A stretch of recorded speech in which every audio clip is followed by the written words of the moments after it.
Hello guys, panoorin to mag-ama na to. So panoorin nyo kung ano ang mangyayari sa hindi inaasahan ng pagkakataon ay magliliyab ang isang cellphone habang ito'y naka-charge. So panoorin ninyo.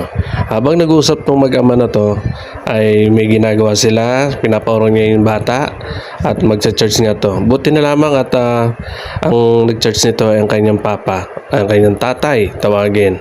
So, kita nyo, naghahanap ng charger tong taong to. So, panoorin ninyo kung ano mangyayari sa charger na to.